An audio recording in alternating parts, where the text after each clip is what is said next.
Formally start our program today, please join me in the opening prayer followed by the Philippine National Anthem.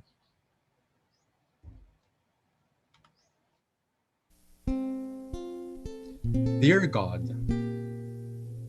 thank you for all the blessings you have bestowed upon us. We are truly grateful for them. Thank you for allowing us today to meet and share our knowledge and time with one another in this seminar. May you extend your divine wisdom to our speakers so that they would be able to impart effectively their God given knowledge to all of us. May they be blessed as they continue to bring their expertise to people who need them. Bless the participants as well, so that they would be able to glean the vital information from this activity. May you bestow your blessings after this seminar so that we may go out and spread what we learned in the spirit of your love and generosity. May we realize that this activity should glorify your name. Amen.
Once again, good afternoon to everyone. I am Jade Quambot from the Department of Psychology, your moderator for today's webinar.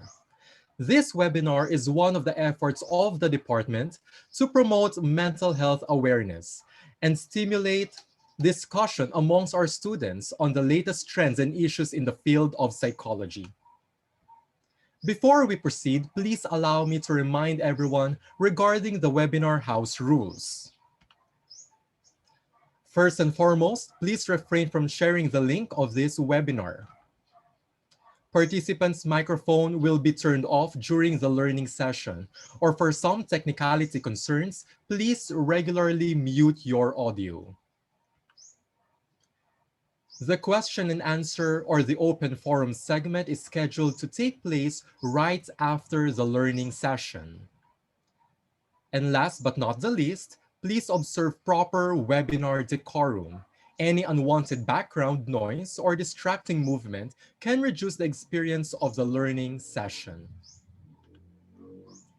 To formally open the program, may we call on Professor Ray Donnie S. Papa, PhD, Dean of the College of Science, to give us his opening remarks.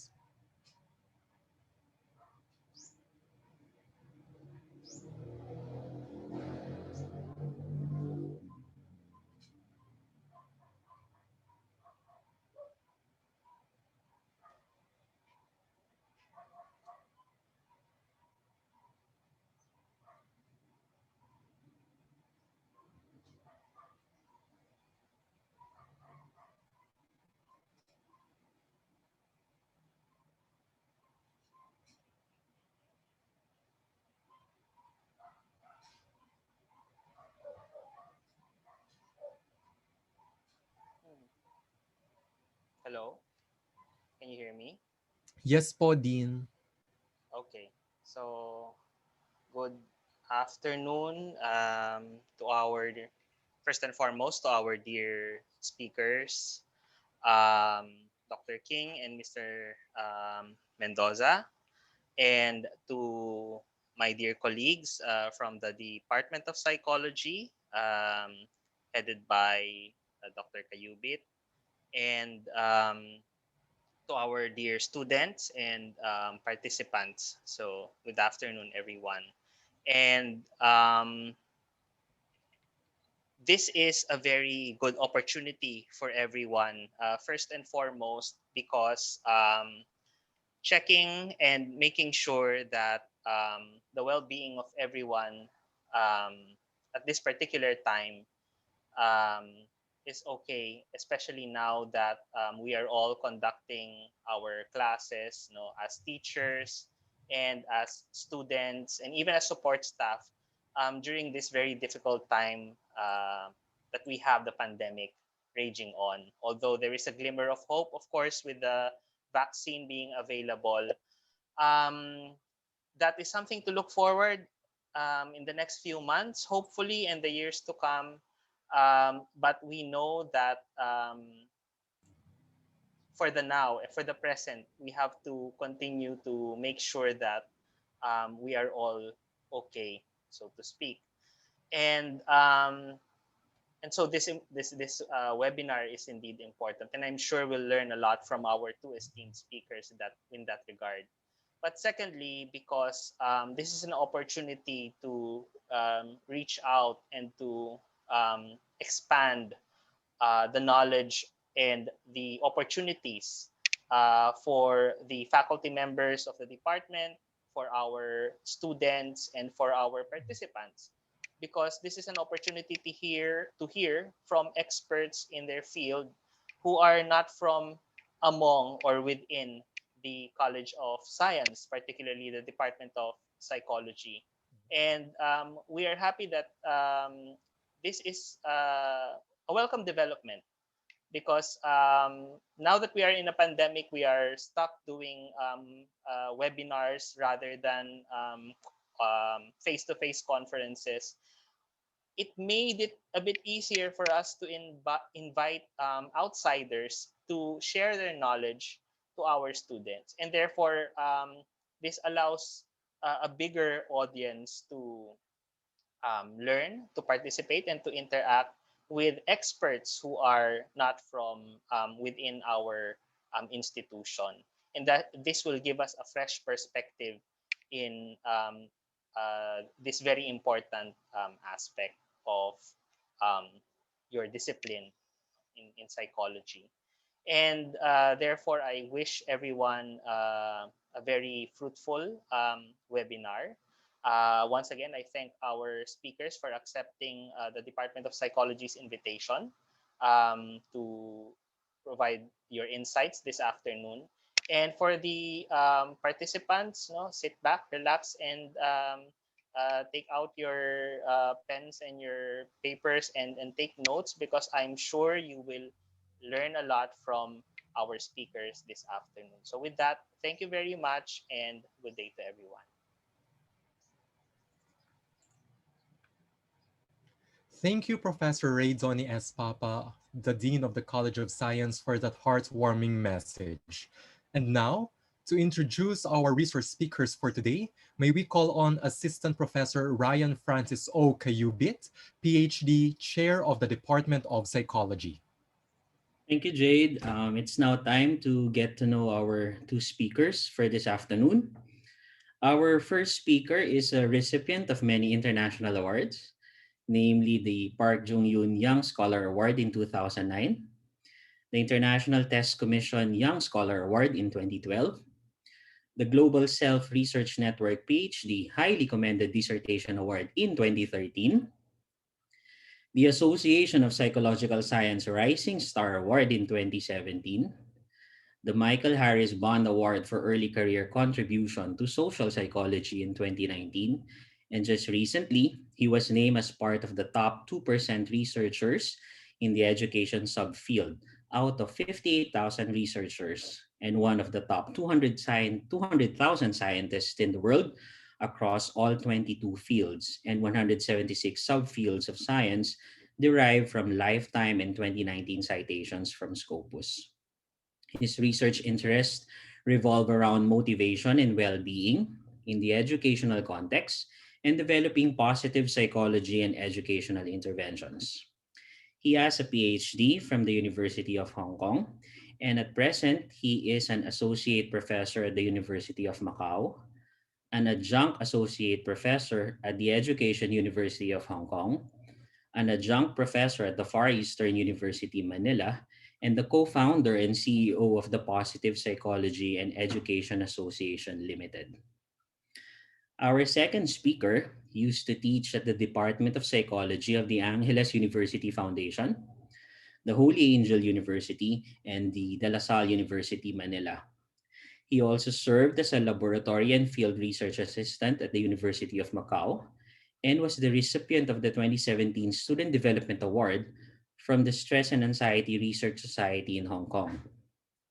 He is also a licensed psychometrician and the co-founder and current advisor of Life Risk PH, a nonprofit youth organization registered at the National Youth Commission of the Philippines that is focused on youth well-being and mental health.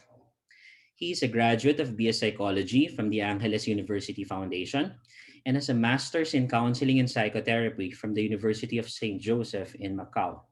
And at present, he is completing his Doctor of Philosophy at the Education University of Hong Kong. Colleagues, my dear students and guests, let us all welcome on our screen our speakers for this afternoon, Dr. Ronel B. King and the soon-to-be Dr. Norman B. Mendoza. Thank you so much, Very Ryan, for much. that very generous introduction. Thank you to Dean Papa for welcoming me to UST. Now, I'm not new to UST. I've been giving talks in this very reputable university for quite some time. And I'm proud to say that my sister used to work at teach at the UST's Faculty of College of Education as well. So for me, this is not really new. I'm very happy to be here again to engage with the university. And today, I'm very, very proud to have my PhD student, Mr. Norman Mendoza, to give this talk together about what we're passionate about, which is well being in schools, positive psychology, and positive education. Let me just share my screen. Okay, is that working? I think that's good.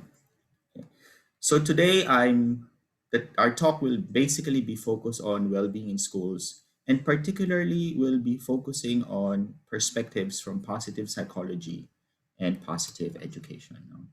Now, this is our community of researchers where we call ourselves the Positive Psychology and Education Lab. We're a group of researchers interested in positive psychology, positive education, and psychological well-being. So a lot of the things that we'll be talking about today are actually things that myself and our research group has been very, very passionate about. So these are the three parts of our lecture today. The first thing is I'll be giving an overview of teacher and student well-being, particularly on why it is important. Because well-being tends to be neglected, mental health tends to be neglected. So I want to start off with arguing why it is actually a very important aspect of our lives. And of course, the second thing will be about the current COVID context, which has had a detrimental impact on teacher and student well-being. And as the dean said a while ago, we are living in really, really difficult times. And though there are glimmers of hope, I think a lot of people are still suffering from this pandemic. So I'd like to focus on that as well. And of course, the third part is something more hopeful, something more agentic. And these are actually tips, evidence based tips that we can use to actually improve our psychological well-being. So, first things first, why is well being important? Now, a lot of you in the audience today, some of you are teachers, some of you are students, and as Sir Ryan said, some of you are guidance counselors. So I think we're all very particularly focused on the school context. Now, these statistics that I will be sharing with you are things or statistics that happened before the pandemic.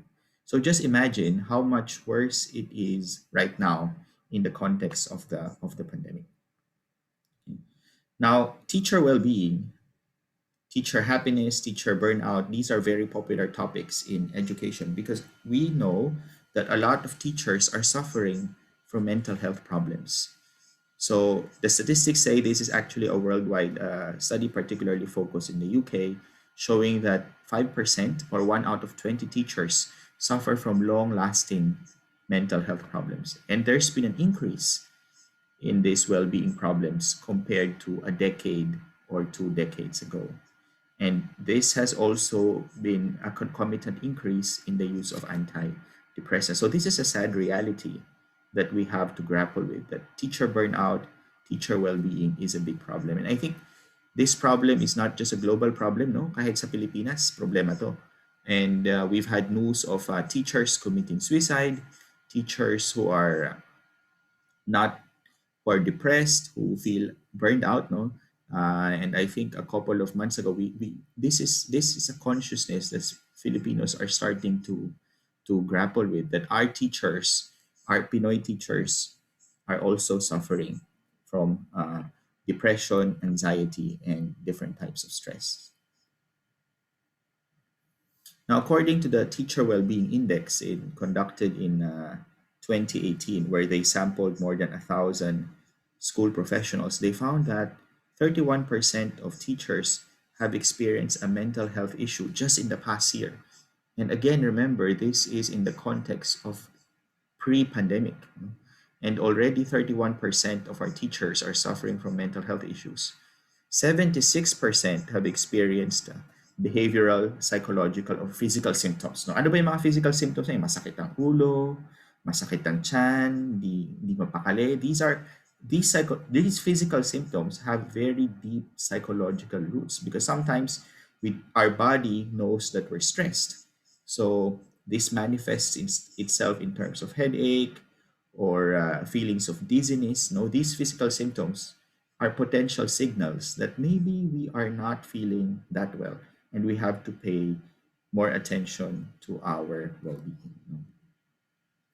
43% of teachers suffer from symptoms or signs of anxiety. Now, anxiety is one of the most common mental health symptoms that people experience. And 37% suffer from symptoms of depression. So anxiety and depression, these two things are the top mental health problems that teachers face. And actually not just teachers, for everyone, whether you're a student, you're a professional, you are a corporate employee, anxiety and depression, these are the top two mental health problems that people are suffering from. Now, a lot of teachers also report higher levels of stress compared to other professions. No? So, in surveys done across the world, this was a study done by Gallup International, which conducts employee surveys across the whole world. They found that teachers suffer from higher levels of stress compared to other equally stressful professions, such as medical doctors, nurses, and social workers. Now, why is that the case? Now, if you think about it, I have a good friend, a student of mine as well, who used to be a school leader, and he was telling me, si teacher kasi is like a pressure cooker. No? There's pressure from above, that's the pressure from DepEd, with the curriculum reforms that you have to do this and that, pressure from your principals and your school leaders, but also there is pressure from below, pressure from your students na hindi nakikinig, pressure from your students who are misbehaving in class is the most common stressor that teachers feel. So there's pressure from above and pressure from below. And that makes teaching an especially stressful profession. And I think we have to recognize that and appreciate our teachers more so because of these realities. No? And again, they found that teacher stress is actually higher than the stress levels suffered by other white collar professionals. So now we have this doom and gloom reality that teacher stress, teacher well being is problematic. But what does it lead to? No? Teacher well being actually has very powerful downstream consequences on different things. The first thing is that when teachers are stressed and depressed, it negatively affects their student satisfaction and perceived teacher caring. No? So ibig sabihin, pag stress si teacher, burned out, or depressed, he or she, mostly she in the Philippine context, cannot show as much care to her students. No? So, yan yung mga issues kaya napapagalitan yung estudyante, strict to si teacher, or biglang nagagalit because probably our teachers are not feeling psychologically well themselves. Teacher stress and disengagement negatively affects student performance. No? This is another very important thing that we have to recognize because teachers are the primary mediators of student achievement. No? Without the teachers, our students cannot learn. And when our teachers are stressed, depressed, anxious, or disengaged, they cannot do their jobs well.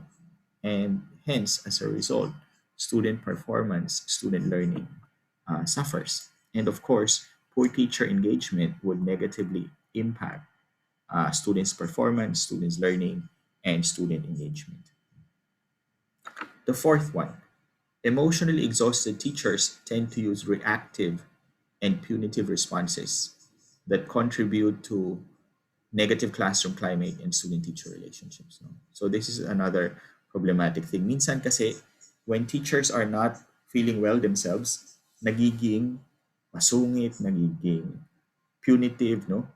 And they give out punishments that are disproportionate probably to the faults or the misbehaviors committed by the students. So sometimes we blame the teacher, but kaya ganyan si teacher na ganyan.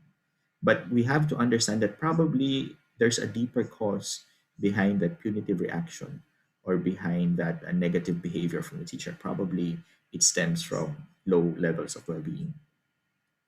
And teacher well being, poor teacher well being negatively affects student connectedness, which could result in poor academic and mental health outcomes for students. I'll talk about this one a little bit more later. And of course, stress negatively affects motivation, self efficacy, and job commitment. No? Now, this is not rocket science. This is very obvious. No? If you're stressed and depressed, how can you do your job well? How can you be motivated? How can you be self confident or self efficacious? No? Same thing for all of us. Our well being is intimately connected to different parts of our lives. So this is why teacher well being is such an important topic that we have to be more conscious about. Now, teacher well being has a significant impact on schools, teachers, and students, and is associated with classroom quality, teaching quality, student performance, and student well being. Now, the next part, I would like to share with you guys our own research on teacher to student well being. Now, this is a study that my team and I conducted using the PISA dataset pro- program for international student assessment. No? I think itong PISA na to, most of us are aware of it for very notorious reasons because we all know that the Philippines scored one of the lowest in the world in terms of reading performance, math performance, and science performance. And this was all in the news maybe last year, when the PISA results came out. And right now, we also know that in TIMSS, the Trends in International Mathematics Science Study, Filipino students again performed one of the worst in the world in terms of science and mathematics. So when we think about PISA, we know that it measures student achievement. But what many people don't know is that PISA also measures well-being. No? They don't just measure achievement, they don't just measure learning. PISA also measures other things like your relationship with your family members, how much time you spend studying, and particularly for our purposes, for our research purposes, we were especially interested in the well-being of teachers and students. So our research question was really, does teacher well-being affect student well-being? And does student well-being affect student achievement or student? Kasi itong right side of the equation, the student achievement part, this is what DepEd is most concerned about. If you're a parent, probably this is what you're most concerned about. Is your kid, your child achieving or not? No? But we tend to forget that in order for the student, in order for our kids to achieve, they need to have higher levels of well-being as well. Because if you're depressed, anxious, and stressed, you cannot really learn. You cannot really achieve. You cannot really succeed. So these two things, happiness and well-being on the one hand, and achievement and success on the other are really intimately and closely connected, though most of the time we tend to forget that and try to see them as dichotomies. No? But what our research shows is that that is actually not the case. So, what did we do? So, for this study, we focus on 89,000 teachers nested within 5,400 schools from 17 countries. Now, as you know, PISA 2018 contains lots of responses from many, many different countries. I think more than 70 countries. But there are only 17 countries who have data from both the teachers and the students. And that's why we focus on that. So for this study, we had 89,000 teachers and more than 93,000 students, no? And across 17 countries all over the world. And PISA, as you know, focuses on 15-year-old students. So these are high school students sa Philippines. So our research question was, again, does teacher well-being lead to student well-being, and does student well-being in turn lead to student achievement? And we wanted to see whether the pattern of results held across SES, socioeconomic context, no, porque mayaman ka or mahirap, babae or lalaki, gender, or regardless of country. And this is what we found. What we found was that when teachers are happy with their work environments, when teachers are happy with being a teacher, they're satisfied with the teaching profession, and then when they're happy with their work environment, they like working in the schools. No, so in other words, when teachers have high levels of well-being, the students in turn have higher levels of well-being. They have higher levels of life satisfaction, higher levels of positive emotions, and lower levels of negative emotions. So this model we found holds when teacher well-being is high, it also gets transmitted to their students. So we coined this idea called contagion and social contagion. Now, during the times of the pandemic, when we hear of the word contagion, we always think of the virus. The virus is contagious, bacteria is contagious, disease is contagious. Yes, that is very much true. Contagion occurs at the biological level. What we tend to forget is that psychological states are also contagious. When teachers are happy, their students are happier too. So, psychological well being, happiness, is actually something contagious. And we found that this result generalized across different types of countries, across 17 countries, and across socioeconomic groups. So, let's just look at this idea of contagious. A lot of psychological states are contagious. So, in our research, we found that teacher well being is contagious. So, when the teachers are happy, their students are happier as well. But other research that my lab and I have done also found that there's also contagion between parents and their children. Also, for parents here or for children here, you need to be more conscious of that. When the parents are happier, their children also sense that and become happier themselves. And the opposite is also true, no? When the children's well-being is high, their parents also have higher levels of well-being because humans are social animals. We are intimately connected to others around us. So our states, whether we're happy or depressed, or anxious or sad or stressed, that also affects the people around us.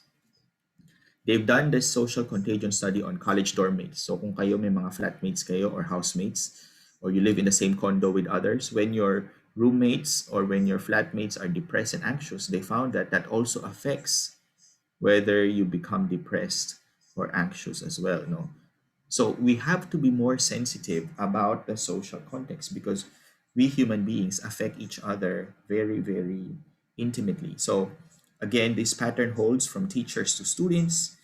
Other studies that we're currently doing looks at it from principals to their teachers. No, when principal well-being is high, it also transmits to their students. And Norman and I have done a lot of work on how classmates affect all of us. No, so we found that classmate well-being also affects student well-being. So if you're in a class where a lot of your classmates are happy and flourishing and have higher levels of well-being, you are also likely to develop those higher levels of well-being yourself. So I want to expand our concept of contagion. Hindi lang yung hindi lang yung COVID-19 ang contagious, no? Even psychological states, well-being, happiness, depression, anxiety, all of these are contagious, and we have to look around us and be more sensitive at how these things are playing out in our social environment. And again, this Latin quote perfectly captures what we found for teachers. No? This Latin quote says, Nemo dat quod non habet, which means you cannot give what you do not have. Again, this is something very intuitive. No, how can we give something that we do not have? And same thing for teachers. How can they transmit well-being to their students if they don't have it themselves? Same thing for parents. How can they transmit well-being to their children if they don't have it themselves? No? So this is something that's very important, and that's actually a call for us to actually improve our levels of well-being and take care of ourselves more and more. So, especially in the context of the pandemic. In terms of directions for future research, what my lab and I are currently doing is looking at how principles affect teacher well being and how teacher well being all the way has downstream consequences to student performance and student well being. So, hopefully, next time, if Sir Ryan and Dean Papa invites me again, I can share with you the results of this new research that we're currently conducting in our lab. So we've been talking about well-being, why well-being is important. No? We've also been talking about how low well-being is among teachers and unfortunately among students. But what actually is well-being? Is it just being happy? Is it just being having these feel-good hormones? Is it just about a very superficial thing? So what is well-being? I'd like to expand our notion of what well-being is. Well-being is not just feeling happy or having positive emotions. No. Well-being actually has three key components. We call these the three pillars of mental health. This is actually work done by Corey Keyes, a researcher based in Emory University in the US. So the first thing is that well-being or mental health includes psychological well-being. Psychological well-being includes sense of hope, sense of purpose, sense of meaning. So this is bigger than just feeling happy or feeling good, no? Because you can be suffering doing something really difficult. For example, you're doing volunteer work when there's a typhoon, you're going to the area trying to volunteer your time. It's a difficult thing to do, but you feel that it is meaningful. That's psychological well-being. The sense of meaning that there is something bigger than yourself. And my favorite example for psychological well-being is actually the story of Mother Teresa or Saint Teresa now. No, we all know that Mother Teresa was canonized as a saint in the Catholic Church.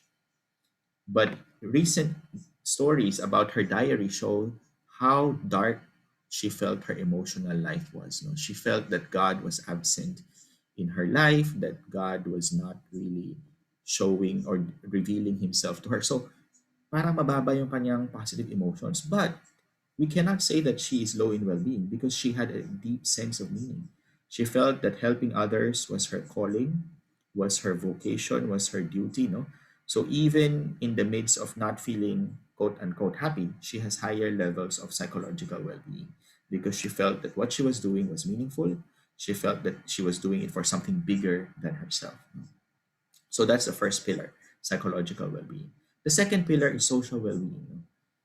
Again, humans are social animals. We live in close connection with others. So when we contribute to our society, when you help your siblings, for example, do their homework, when teachers help their students, when classmates help each other out with their assignments, there's a higher level of social well-being. So social well-being includes social belonging, it includes social contribution. Are you actually doing something for your community? No? Because a lot of the times when we think about well-being, we think it's a selfish thing. I just want to be happy. I just want to feel good. Gusto ko lang lumabas with my barkada to hell with what others think. No, that's not the case. Because well-being, social well-being is also about, are you actually contributing to your family? Are you actually contributing to your barkada? Are you actually contributing to the country or to your community? So it's not just all me. No, it also has this other uh, component, which is about how you can actually help others improve their lives or improve their well-being. That's what we do when we do community service, when we donate to our money to good causes, no? When we go to church and try to help others, those are all aspects of social well-being.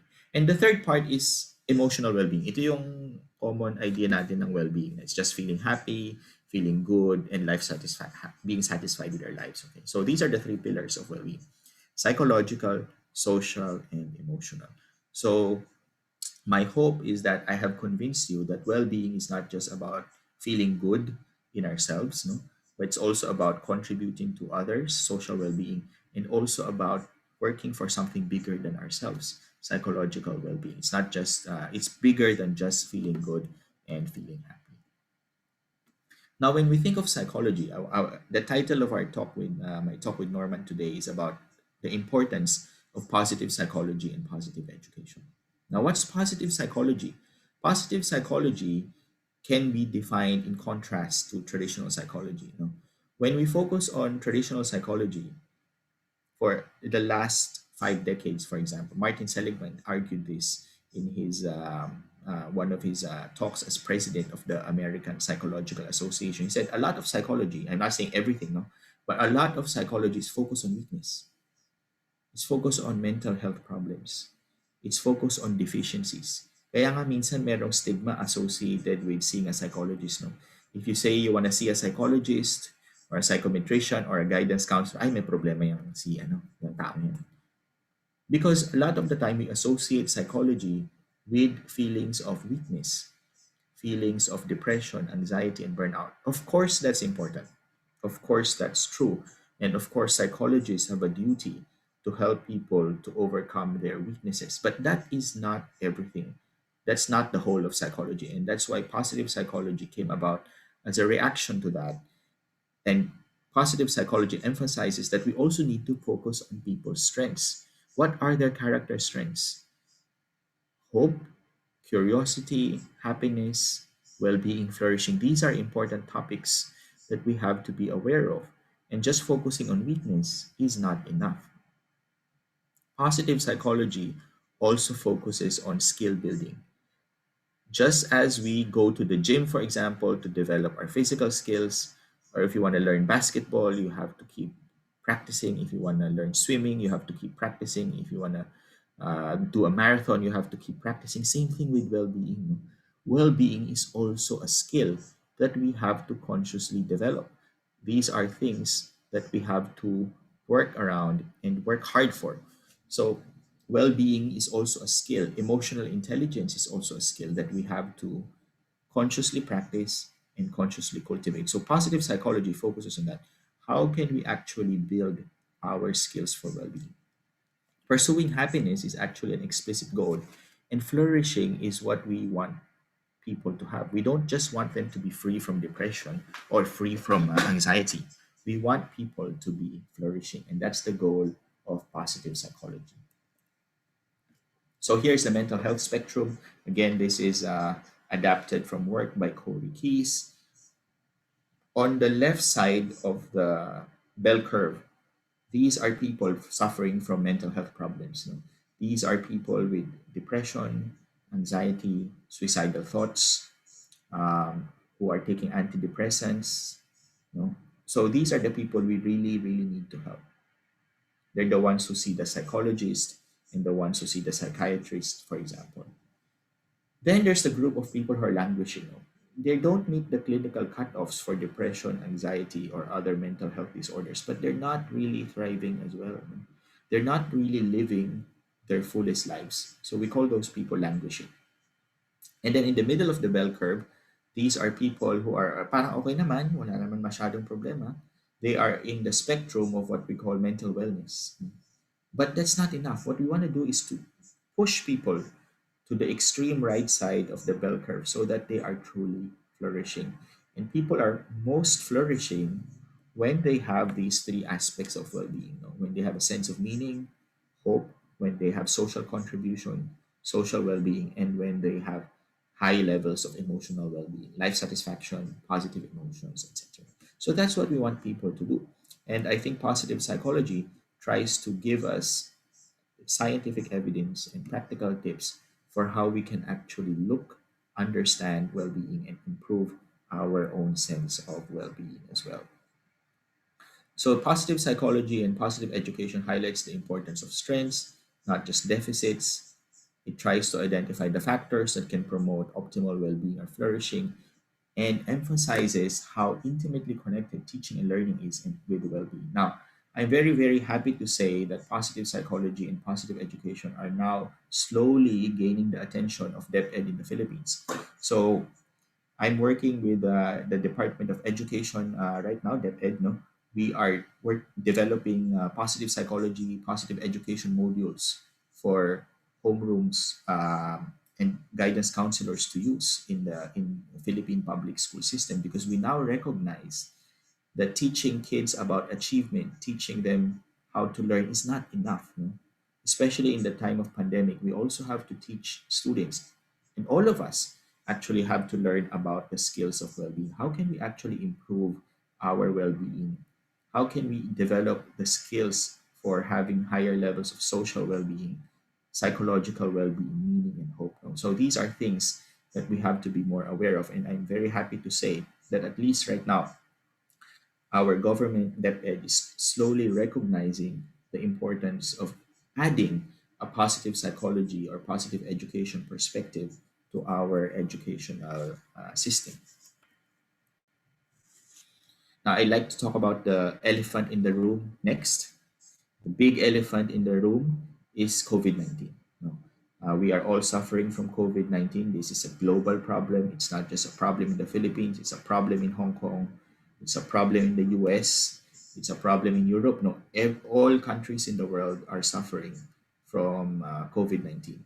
And of course, COVID 19 does not only affect our physical health, no, but it also affects our mental health. And this is something that we have to be very much aware of and very much cognizant about, because the lockdown, social distancing, not being able to see your friends, being at home all the time, suffering from cabin fever, these are all things that affect our well being, because human beings are not designed to be isolated.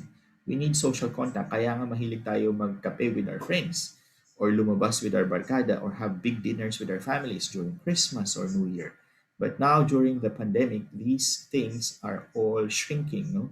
We're not really allowed to do them, or even if we do them, we're afraid that we will suffer from illness and get sick, etc., etc.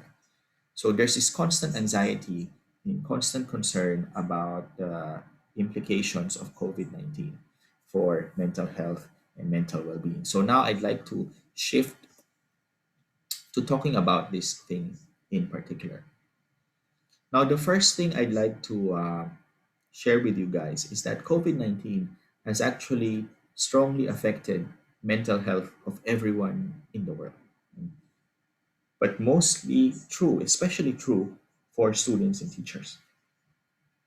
Why? Now, first things first, there's a sudden and unexpected change in routine. No? Parang before, we just go to the classroom and then do our face-to-face lectures. Now we have to learn Zoom, we have to do online teaching. So for teachers, that's a lot of stress, and for students. And remember, you guys, you in UST, you are all very blessed. You have all the economic resources, you have good internet, you have Zoom. But what about those people who don't have access to the internet? No, na parang if they go to the computer shop and pay 50 pesos, pagkain na sana ng isang pamilya yun. So if you guys are suffering, what more for our less fortunate brothers and sisters?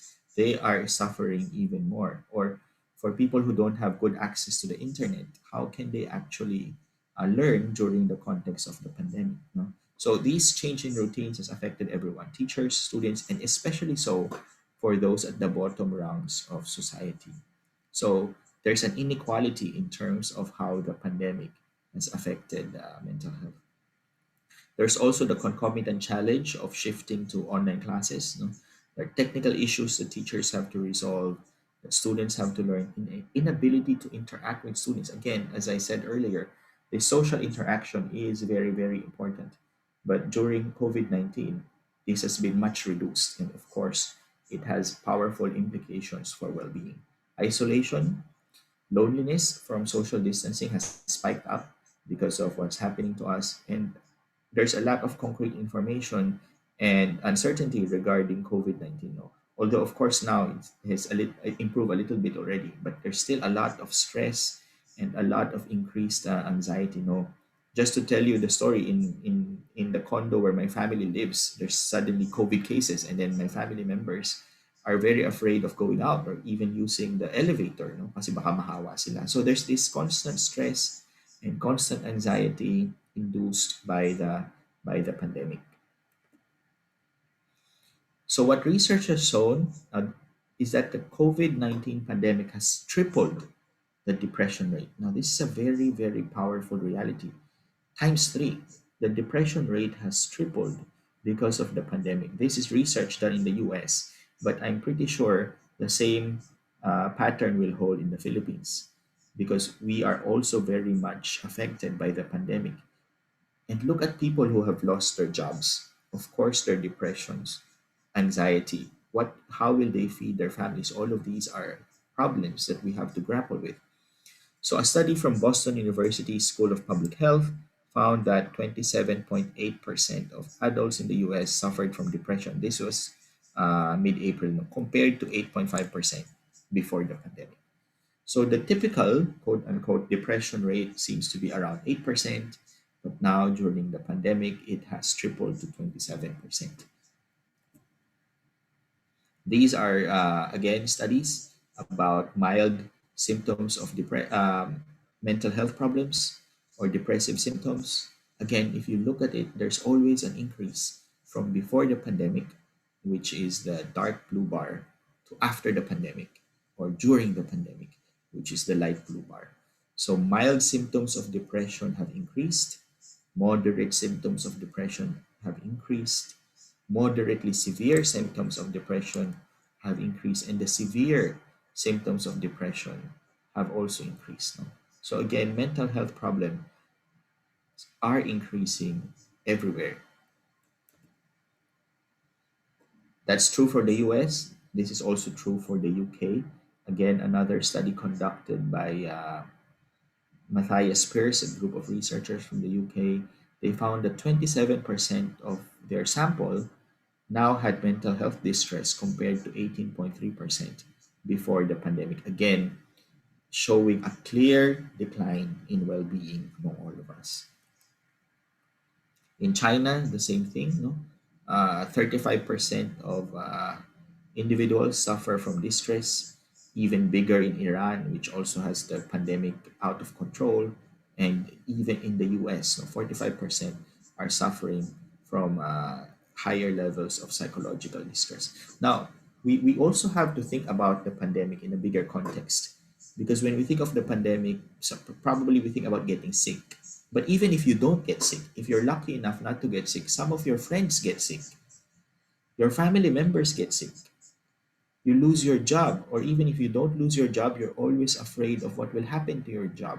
So there's all these complicated issues surrounding the pandemic, and causing a lot of these mental health distress among all of us. So I think this is a reality, a global reality that we have to be very much aware of. How about children? Are children suffering? The answer is a resounding yes. It's not just the adults who are suffering, children are also suffering. No? 31% of children are suffering from loneliness.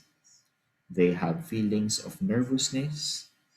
39% are suffering from restlessness, hindi mapakali, irritability, and the highest level of difficulty concentrating, 77%. And these are from kids in Italy and Spain. And later on, Mr. Norman Mendoza will be sharing our research on the Philippine context as well. Again, the emphasis I'd like to put on is that the pandemic is not just affecting adults, it's also affecting our children. And a lot of children all over the world, a billion students are actually affected by the pandemic.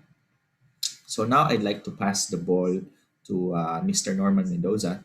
He and his team, Life Risk, an NGO, conducted a study on mental health and well-being of Filipinos during the pandemic. So, Norman, please. Thank you, Dr. King, for the elaborate discussion and comprehensive analysis of how the well-being of teachers, students, and children, including parents, have been operating amid the COVID-19 pandemic. Just like what Dr. King mentioned, we've done a study in the Philippines to further contextualize the effect of COVID-19 pandemic in the educational setting or in schools. Um, Before that, though, I'd like to position the idea that truthfully, like what Dr. Ronell mentioned, in several recent studies, COVID-19 is the elephant in the room that actually exists. And this might be surprising to some, but however, in a lot of researches, they found that when there were SARS and Ebola, which were pandemics or epidemics, it has also equally challenged people's mental health. So, truthfully, um, global health crisis have influence on people's well-being and mental health. I'd like to excuse the drilling. This is something common in Hong Kong offices. Anyhow, so we've done a national project with Life Risks PH, which is a nonprofit youth organization based in Pampanga, Philippines. Perhaps some of you have taken this survey, and because of the reach, it was partnered with the Department of Education in the City of San Fernando Division in Pampanga. We administered an online survey. We asked them questions about their well being and their mental health outcomes. Um, in brief, what we found was that among K to 12 students, 2 in 5 actually, despite the COVID-19 pandemic, managed to have a flourishing well being. That means they still continue to find meaning in their lives, and they continue to experience positive emotions. So, despite all the challenges, students remain, so 41% remain to have flourishing well being. For teachers, they are understandably higher in terms of the well being or flourishing index, more 63%, or 3 in 5 teachers were found to have positive mental health, meaning in life, social well being. So, this is actually promising, especially in the definition that Dr. King mentioned just now. Well being is not just the absence of symptoms, it's also the presence of positive emotions. So, this is really a meaningful finding.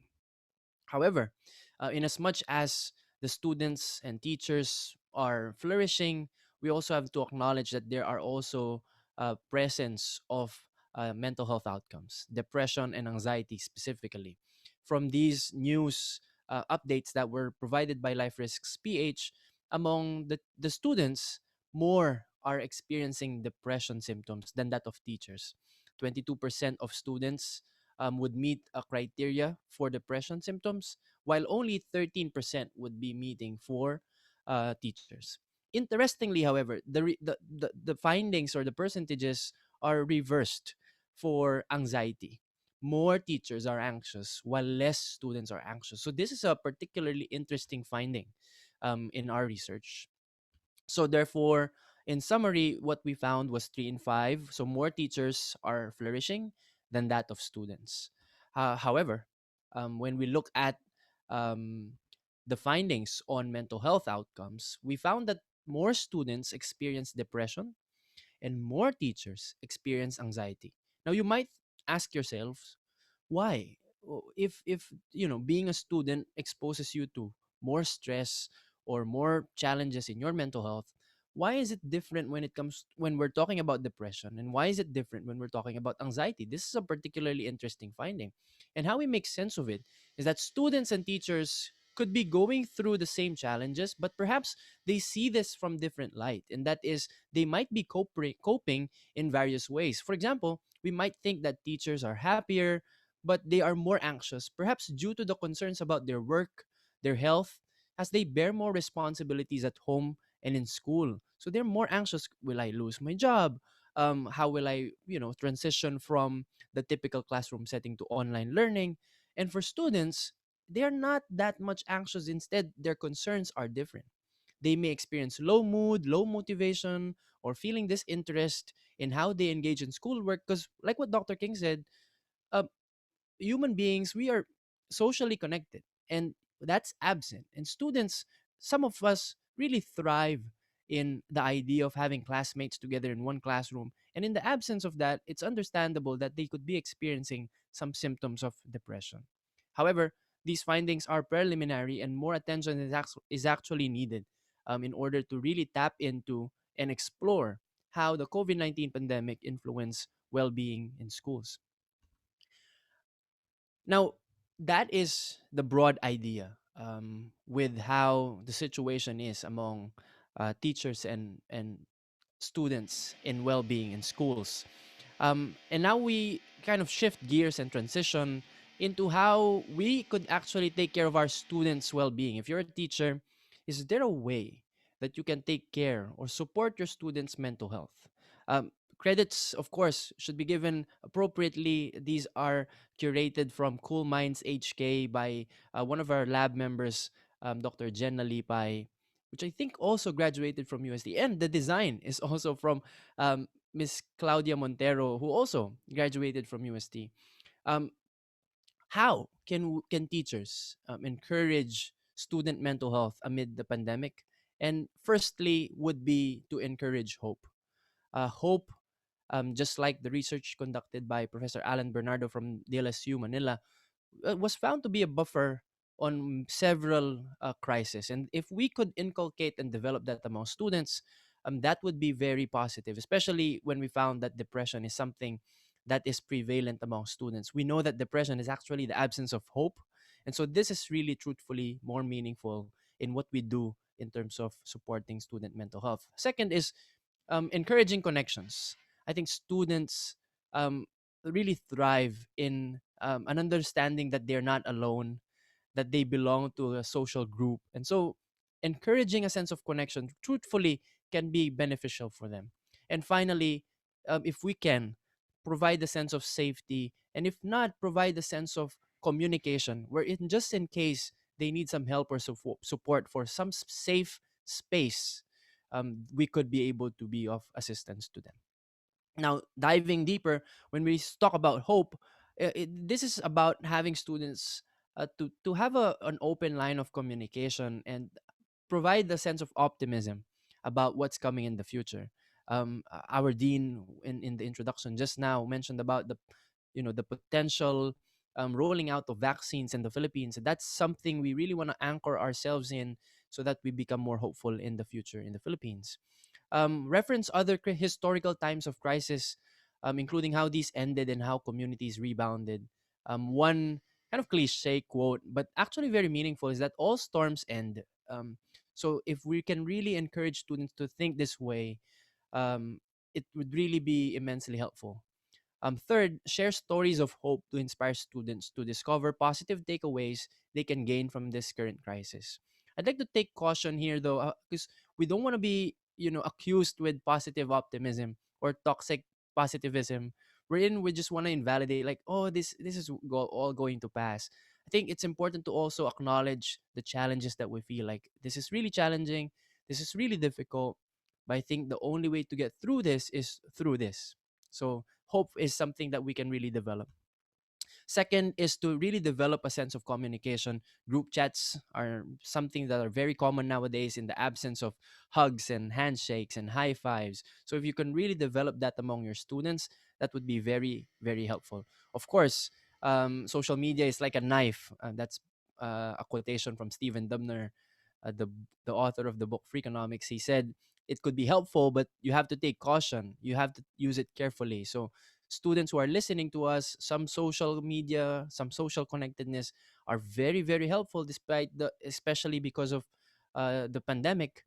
But also be mindful when social connections becomes toxic for you. Put students in a small group for projects or activities to allow them to socially interact online during their own time. And this is only one of the several ways you can be creative on how you can develop connectedness amongst your students. And finally, safety. Safe Spaces Act is something that was thrown around in the Philippines late of 2020. I think it's something that we could really double down on and encourage. Connect in a safe space to discuss safety concerns. It's important to always provide privacy and confidentiality with how you manage a student's concern, especially with mental health and well-being. So really channeling and trying to triage students to the appropriate channels like student affairs, guidance and counseling center, truthfully will be very helpful. A collaborative approach is necessary to develop a safe space in your department, if not in your college, right? Try to maintain a regular family routine as much as possible. Try to encourage your students to not only reach out to you and their friends, but also reach out to their family members. At the end of the day, they are their primary caregivers. Now, uh, Dr. King mentioned a while ago very important Latin words like you cannot give what you do not have. So therefore, we feel a responsibility to also share to you some evidence-based tips on how you can take care of your own mental health as teachers and for guidance counselors and professionals. I think these will resonated equally. So number one, we talk about four things, right? Professional self-care, psychological self-care, physical self-care, and then we'll end at emotional self-care. And then Dr. King will run us down in the summary. Teachers should actively look after their own mental health and well-being so they can effectively support that of their students. But a lot of the tips that I've given you and what I'm about to give you should not be taken as a replacement or as a substitute to professional mental health care. If there's a need to approach professionals like psychologists, psychiatrists, or guidance counselors, these tips should not be a replacement for them. They are actually licensed and they could really help you, and as long as you can overcome the stigma of seeking help, because you're not alone and there are already too many people suffering in silence. And I'm stealing this quote from one of our members in Life Risk, Kiano. So really try to seek help if it's needed. So professional help. First, supervision and consulting with a more experienced colleague. Reach out to an elder, reach out to the more seasoned faculty. Reach out to a dean or your boss. Try to strike a conversation about how you are feeling, how you've been. And just talk about family, something about you being a human being, not just a mere employee. Second is schedule sufficient breaks. A lot of people, the time spent in online learning and the time spent in work from home is different in terms of time spent in the office. You feel like you don't have any breathing room, so try to really set some sufficient breaks. 5 minutes per hour is something that I try my best to do. I fail a lot, but that's the attempt. Third is a peer support group. Try to encourage people to. I know that people say that misery loves company, but it's especially during the pandemic. These are very important mechanisms for us to feel a sense of community. Fourth, understanding boundaries between students and staff. In as much as you want to, put yourself out there and provide help and support to your students, to your colleagues, at the end of the day, you really want to be dialing in on how you take care of yourself. So try to understand boundaries. For example, try to set a 10 p.m. deadline or a stopping rule. I'm stealing this from Dr. King. A stopping rule wherein at 10 p.m. you won't respond to student or colleague emails or chat messages to you just because, right? Just because you deserve that boundary. Finally, as a professional self-care, be mindful of the news and posts you consume in social media, because um, you have to pay attention to what you pay attention to. Second, among our four, we're narrowing down to the end, is psychological self care. Keeping a reflective journal is very helpful. And in the morning, I've started to incorporate these three questions. When I wake up in the morning, I say a little prayer about how grateful I am and mention the things that I'm grateful for: the health of my parents, the health of my friends, the health of my loved ones. So that's something that I'm grateful for. The second question that I also ask myself in the morning is, what will I focus on today? Right? So that I have a north star. Like at the end of the day, I will ask myself, did this day went well? And the answer to that is if I was able to complete what I focused on with. So that's usually just one thing. And usually on rough days, that one thing is just go to the office, Norman. Just get there. That's it. That's the main focus. Everything else would kind of take care of itself. But that's how I engage the start of my day. And finally, which is one of my favorite of the three questions, is what will I let go of today? It's what is within our control is really taken away of the pandemic. I think John Gilaran from UP Visayas and Prof. Alan Bernardo in our in the stakeholders meeting of Life Risks PH mentioned that before you can go to church when you're really running out, you can go to a friend, you can find people, you can do things to replenish what's missing. But because of the pandemic, that's very challenging. So there's many things that is without our control. So I think it's important to acknowledge, to let go of those, let go of what expectations you or others might be pressing on you. Try to see what you are focused with and just focus there, and let go of the things beyond it. Supervision or consulting with a more experienced colleague, I think this is also important, and avoiding work emails or calls outside work hours. I've already touched on that in terms of boundaries. In terms of physical health, of course, is super super important as well. Um, Having regular sleep routine. It doesn't matter if you sleep at 10 p.m., which is actually really good, or 2 a.m.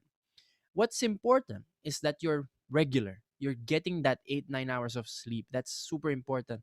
Of course, one tip that I could share with you is what they found in studies is that a consumption of coffee after 2 o'clock in the afternoon is something that's unhealthy and could lead to poorer sleep quality when you go to bed at night. So this is something that we could really, one small thing that we could really focus on.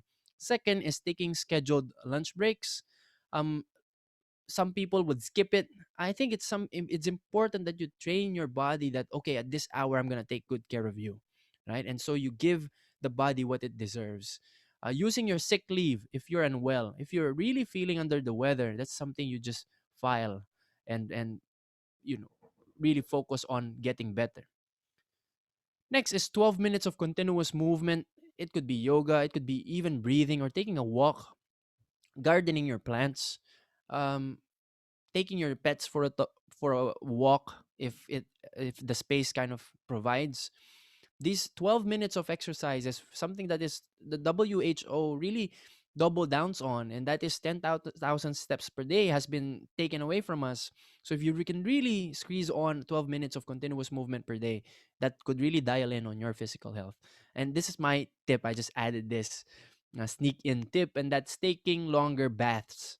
Not, I think in the last 3 months, this is one of the best advice I've heard, because um you juggle a lot of roles when you're at home, working from home, or even when you're, even if you're working in the office and when you go back at home, you're really wearing a lot of hats. You're a student, you're a teacher, you're a mother, you're a parent, you're a brother, you're a father, you're a friend. So there are a lot of roles that are, kind of provided to you as a responsibility. But when you take longer bets, and I'm saying like 10 minutes, not like 30, 10 minutes, those are just taken away from you. You're given time, you could think, you're a more diffused state, you could solve things calmly. Taking a hot shower, I think, is an underrated tip on how you can take care of your physical health, because essentially you're not bound to wash the dishes, you're not bound to cook, you're not bound to take care of a kid. You have some 10 minutes, and give that to yourself. 10 minutes out of 24 hours in a day, it's not a lot. Give it to yourself. And so finally, taking care of your emotional health, and that is emotional self-care. Taking time to contact friends and family for support. I always encourage students, or not encourage, actually challenge and ask them. I ask them, if you have time to have 15-second my day or story or even a TikTok post, what's in the way of you sending a 15-second video message to your lolo or lola, your mom or your dad, or your brother or sister who might be working overseas? That's something we could really dial in on, kasi hindi rin natin sila makita for now. So try to really message them, and a video message is even warmer than just merely a chat. Reading or watching non-crisis related entertainment. A lot of us started with Crash Landing on You, It's Okay Not to Be Okay, Start Up, and just really see if you can use this as a sense of a calmness when you watch non-crisis related entertainment, because they are how we could be in terms of like a social surrogate. We see ourselves through them and we live their lives. So it's a way to kind of escape a sense of reality from time to time. And finally, engaging in mindfulness practices or meditation. And on that note, just encourage you to scan our QR code if it at all interests you. This is an examine developed by our laboratory. Um, a lot of our leaders, Dr. Renel King and Father Joseph Lau, have really put a lot of effort. Claudio Montero too in designing the survey, and the entire lab in terms of piloting it. If you want, this is the link and this is the QR code. It could be helpful for some of you who would like to practice some mindfulness. But very briefly, if it does not interest you, this tip, which is a 2-minute quick and dirty tip on how to do mindfulness, is something that could be helpful to some of you. And that's simply asking you 5 things you can see. So right now I can see the camera, I can see myself in a small video format. I can see my iPad, I'm running a clock. I can see the microphone and I can see the keyboard. 5 things. 4 things I can touch. I can touch the leather on my table. I can touch the microphone, the mouse. I'm touching my chest. 3 things I can hear: the drilling. Hopefully you did not hear so much of it. I can hear my voice, and I can hear the fan of my CPU running. 2 things I can smell. I can smell the double espresso that I just took and the perfume on my shirt. And finally, one thing I could taste right now. I could just taste saliva. 5, 4, 3, 2, 1 mindfulness, the professional term for it is actually grounding. Snipers do it when they're in war, just to dial in, focus on their heartbeat. This is a quick and dirty tip. I think I should credit a savvy psychologist as a podcast where I actually got this tip. Um, I would end by saying that self care tips can actually be overwhelming themselves. A lot of people have been attending several webinars, and what I've been hearing is that, oh my goodness, Norman, even the health care or self care tips are overwhelming. I need to do everything. So don't overwhelm yourselves. And this is something that I'm sharing a part of a book called Atomic Habits by James Clear, an international bestseller. They said focus on the 1%. And an excerpt says, imagine you are flying from LA to New York. If the pilot leaves from LAX and adjusts the heading just 3.5 degrees south, you will land in Washington, DC instead of New York. So kung i-adjust daw ng piloto, ibababa niya lang ng konti yung eroplano. Kung gusto mo actually pumunta sa New York from LA, Los Angeles, pag ibinaba niya ng konti, you're landing in Washington. And you might say, how far are those two places ba, Sir Norman? Well, it's another hour of flight, a domestic flight, if we are separating them. So James Clear said, such a small change is barely noticeable at takeoff. So if you start doing mindfulness, if you start doing taking care of yourselves, if you're a teacher, taking care of your students' mental health, they feel barely noticeable at the beginning. You don't even know that it's already happening. But the nose of the airplane moved just a few feet. But when magnified across the US, you end up hundreds of miles apart. So therefore, it's not so much your outcome, but actually your direction. James Clear said you should be far more concerned with your current trajectory than your current results. So aim to take care of yourselves. You might not see results tomorrow, next month, not even maybe next year. But in the long run, these would add up. And I like to go to the specific details if you are anxious or overwhelmed. But what is 1%, Norman? Tell us. Well, there are 8 hours of work in a day or study in a day. If you multiply 8 hours to 60 minutes, that's 480 minutes a day.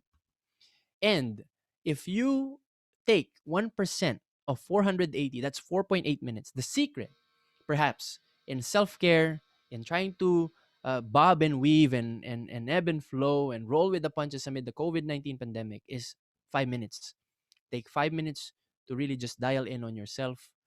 Take good care of yourself because that's very important. That's my piece, and I will share back the slides to Dr. Ronel King. This is our team in Life Risks, who are very motivated volunteers. If you want to reach us, these are our contact details. Dr. Ronel. Thank you, Norman, no, for that very interesting tips. Let me just go back to my share screen. Okay. So I'd like to pick a few points, no, that following up from what Norman shared about the tips. Now, one of my favorites from his sharing was his tip about gratitude. No? Focusing on the things that you are thankful for or grateful for. Now, this is a very, very important exercise because our brains inherently have this negativity bias. And we call this the negativity bias of the brain, which means that the brain, our brains, our attention are more easily focused on the bad things that happen. No? So meron kang colleague who criticized you. That one thing will spoil your day.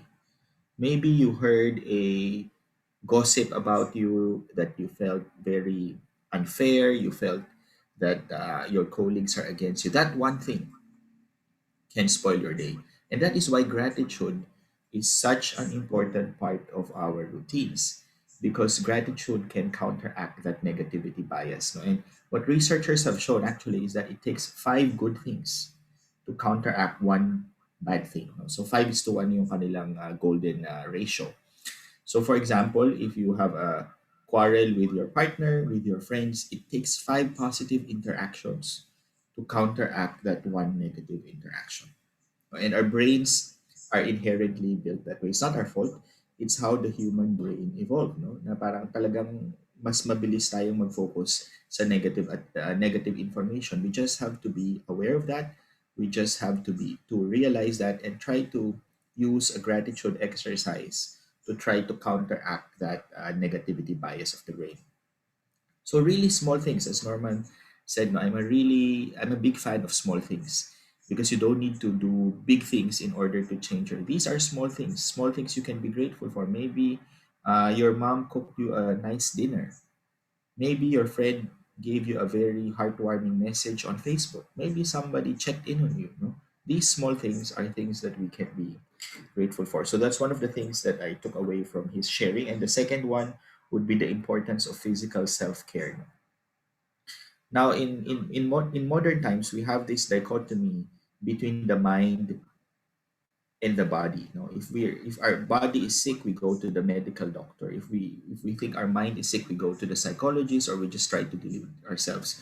But as human beings, we are intimately integrated beings. No, our minds affect our bodies, and our bodies affect our minds. So what a lot of research has shown, when people don't get enough sleep, the probability of getting depressed increases very much. No? So again, sleep and depression, sleep and well-being are very closely connected. And sometimes even the food that we eat affects our psychological well-being. So that's why now there's a new field called nutritional psychiatry. You know, when we think about nutrition, feeling natin just for being healthy physically, but the field of nutritional psychiatry tells us that the food that we eat will also affect our mind. So eat more vegetables, eat more fruits, eat more fiber, the good things that we can nourish our bodies with. No? So that's the second thing that I'd like to emphasize and take away from Norman's sharing.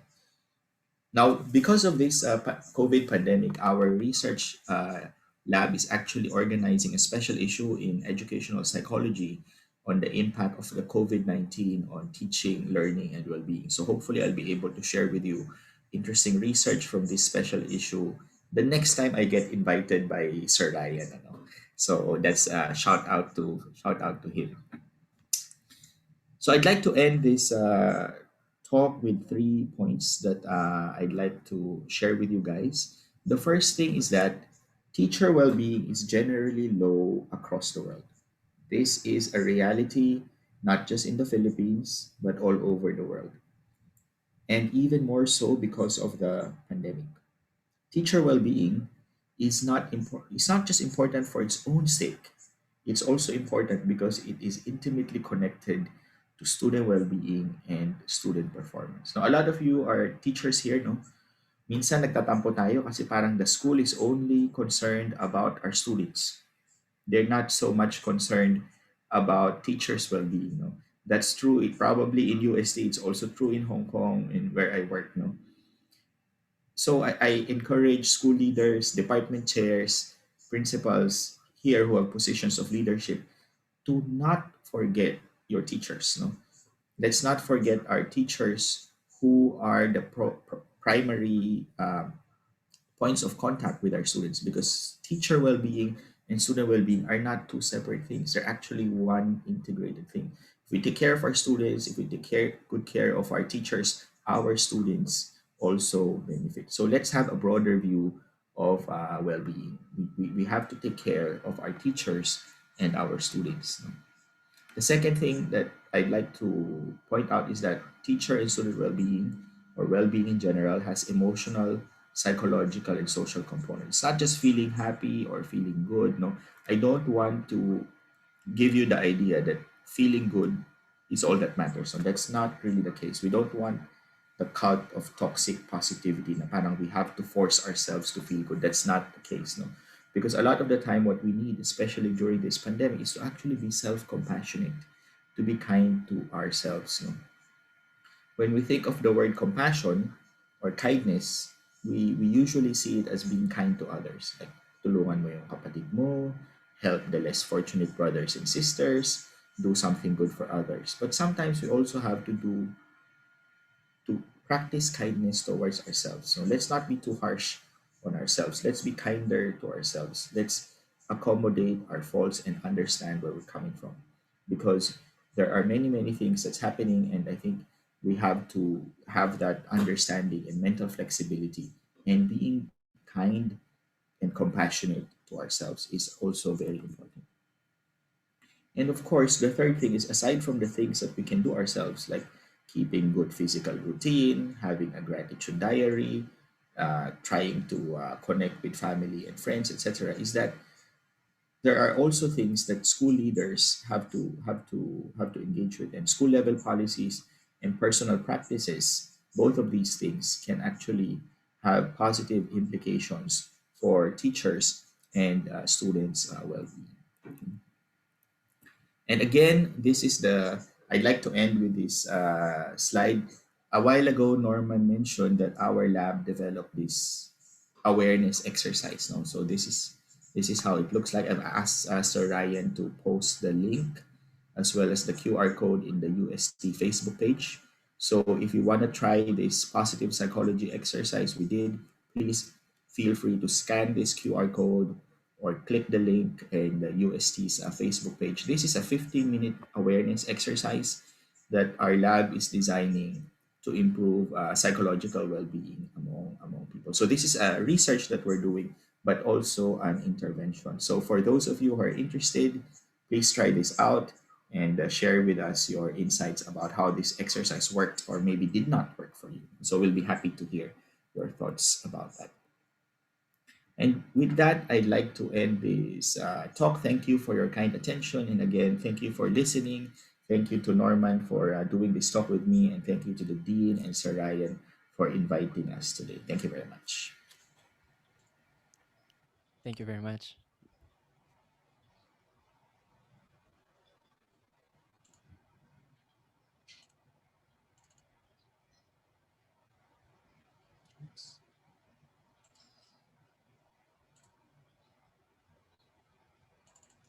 Once again, thank you very much to our lovely speakers, to our dear speakers.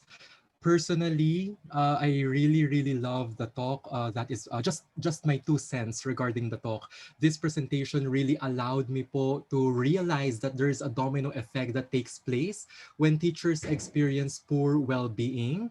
And at the same time, teachers are not the only ones who are actually being affected by it, but at the same time, it affects our students and perhaps the whole teaching learning experience. Hence, this gives us the idea that taking care of ourselves holistically is really important. Also, the self-care tips that Sir Norman Mendoza have shared to us, those are really helpful. And at the same time, what I really love personally regarding this presentation is the fact that our learnings, we cannot only use them with our professional lives or the lives of our students, but we can also use them personally in our personal respective lives. So once again, I would like to say thank you again to our dear speakers. And with that, ladies and gentlemen, we will now be proceeding to our open forum. For those who have questions for our dear speakers, you may key in your questions or queries on our chat box, and we will be gladly reading them for our speakers to address these questions. To our speakers, actually, I was able to receive one question from one of our audience, and the question goes something like this. Since one of our main focus today is directed towards the well-being of the teachers and occupational stress is one of the culprits that leads to the development of behavioral, physical, and psychological symptoms among teachers, the occupational stress usually comes from pressures placed upon the teachers by the school or institution they worked for. My question is, should the formation of a teacher-led organization that promotes and maintains teacher well-being be a requirement in a school setting? If your answer is yes, what would you suggest to the organization that would help them help other teachers with regards to their overall well-being? Thank you very much. Okay, thank you, Jude, and thank you for that participant who asked this one. Now, I think this is a very important. I think definitely I would say yes to this. I think the first thing is that the awareness itself. No? Awareness that teacher well-being is an important thing in itself. The advocacy for teacher well-being is important, and of course, there are school-level policies that we can enact in order to improve teacher well-being. Now, one of the things, at least in our research, we found was that leadership, the way our leaders, our school leaders, whether it's the dean, the chair, or the principal, or if you're a corporate employee, your boss, is how the leader manages his or her subordinates. No, so we call that leadership style. No, and there are three things that a leader can actually undertake to help improve teachers' well-being. So, according to self determination theory, there are three basic needs that human beings have. The first thing is we have a need for relatedness, relationships that we are cared for, that we're not just cogs in a wheel, that we're not just employees, that they care about us as human beings. There's a need for relationships, need for relatedness. The second thing is need for competence. No? Humans, teachers need to feel that they're self-efficacious in their jobs. No? So there has to be clear goals. No? Yun kasi isa minsan common stress ng mga teachers. Hindi mo alam kung ano yung target mo. There are so many things that you should be doing. So I think as leaders, we have to be clear with our goals for a teacher in reasonable number of goals. We cannot do 100 things at the same time. No? So in the military, actually, they have this rule of three. Sa military, U.S. military, for example, military leaders only focus on three priorities. So their attention is not so dispersed. No? So I think the need for competence. We have to have clear goals for our teachers. We have to support them when they're having difficulty with their teaching or when they're having difficulty with marking or meeting other school requirements. We have to have a support system. And of course the need for autonomy. So autonomy pertains to the need to actually do the things that we want, not just because we're forced to. No? So when we can increase autonomy, when we give teachers a sense of choice, when we try to listen to their views and take their views into account, so that decision making is shared and there's consensus. It's not just something that's mediated from top down na wala tayong impact. No? So I think leadership has a big role to play, and I would emphasize school leadership that focuses on supporting teachers' needs for competence, relatedness, and autonomy. And for groups like this, of course, yes, if you can form one, I think that's actually a very very good thing because we need a community of people who are passionate about this thing in order to push for change. No? Maybe Norman has something to add.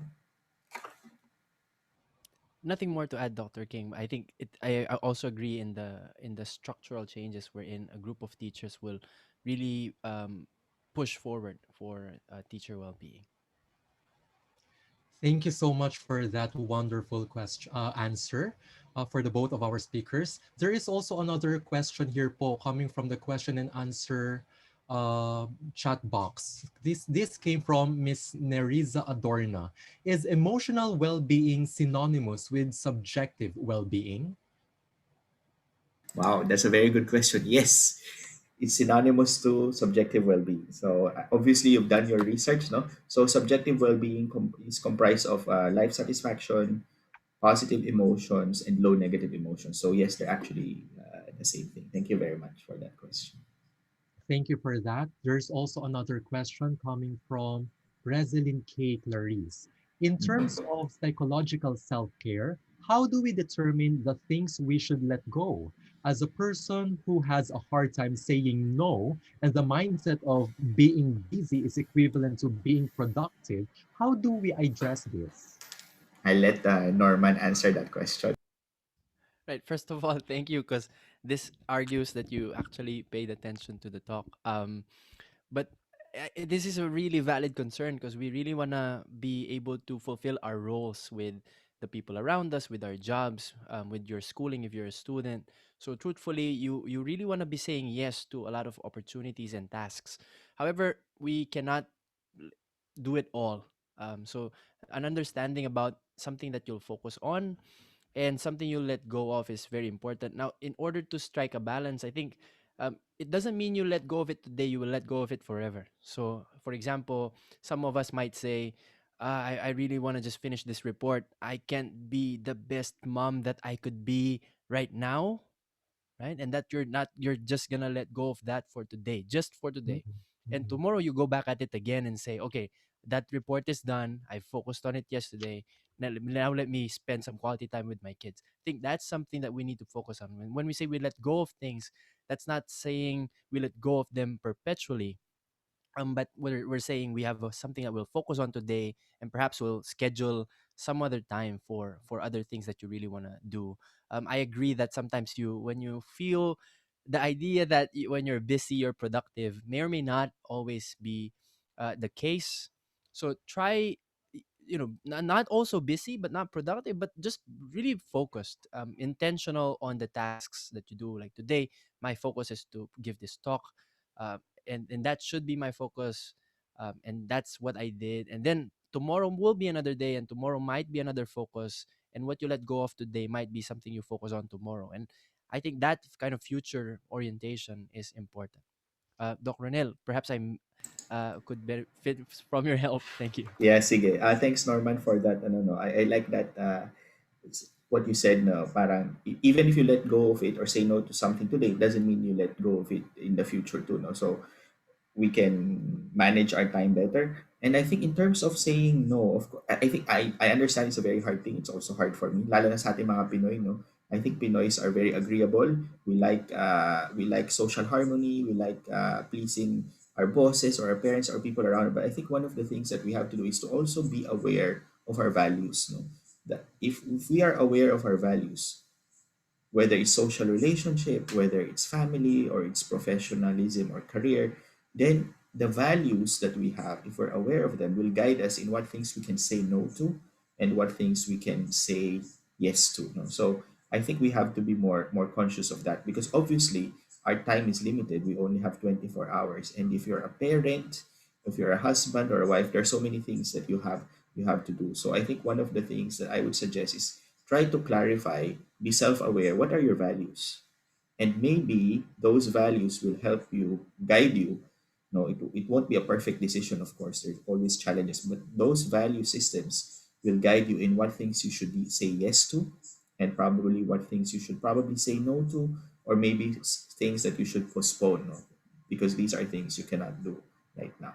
So thank you for that question. This is also a challenge for me. So that's also something that I tell myself, to clarify my values and to try to see what things I should focus my attention to. All right, thank you so much, Dr. Ronel, and at the same time, Mr. Norman. There's another question po. What are your opinion on teachers doing tasks that are outside their primary responsibility? Is this healthy or not? And can we ask the participant to what does she or she mean about outside the primary responsibility? No, kasi the question I'm not sure if I got the question. Maybe Norman, you can help me out. I'll call a friend.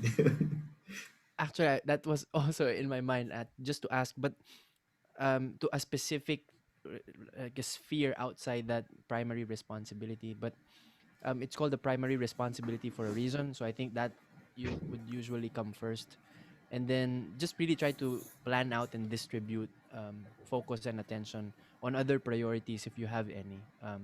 Striking that balance is not always straightforward and not and it's very challenging, but it's called a priority for a reason. So you knock off one priority, so yet you could free some time and focus for some other things outside of that um, not so specific sphere.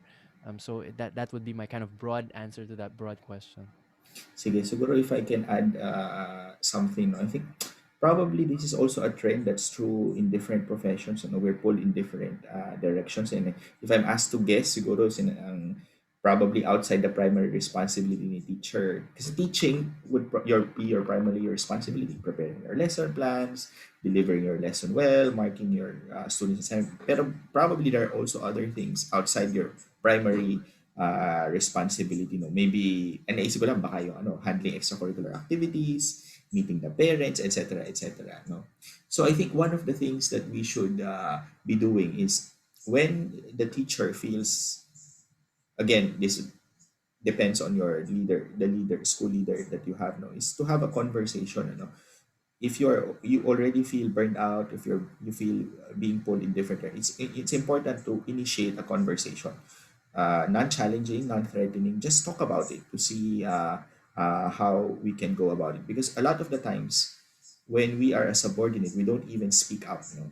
No, I'm not saying challenge your boss. No, you don't want to challenge them all the time. But I think just opening a conversation, I think that will be a helpful step in that direction, and then see how it goes. How it goes from there. But I agree with this.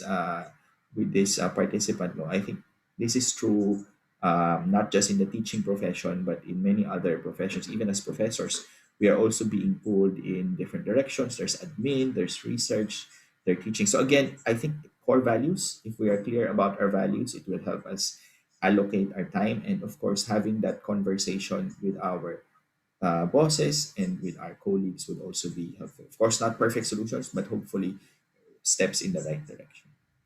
Thank you so much for that, sir. Just to clarify, the participant responded and he or she is pertaining to outside primary responsibilities such as committee assignments. So there you have it. And I think you were able to actually properly answer it po.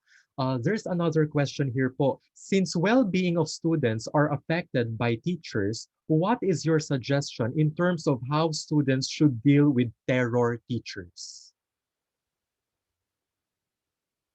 That's a That very challenging. Norma, ikaw no, muna. I agree that it is a challenging question. First of all, it is based on the assumption that there are terror teachers. Mhm, mhm. Um, if there are none, this is a question I cannot answer. But if there is, on your perspective, if a teacher is, let's just say, strict, on requirements and are really structured in how they administer teaching and learning, I think it's important to open up lines of communication. Like you could open up and say, "Ma'am, na medyo na iipit po ako ng konti sa deadline. Is there a way that I could perhaps negotiate an extension?"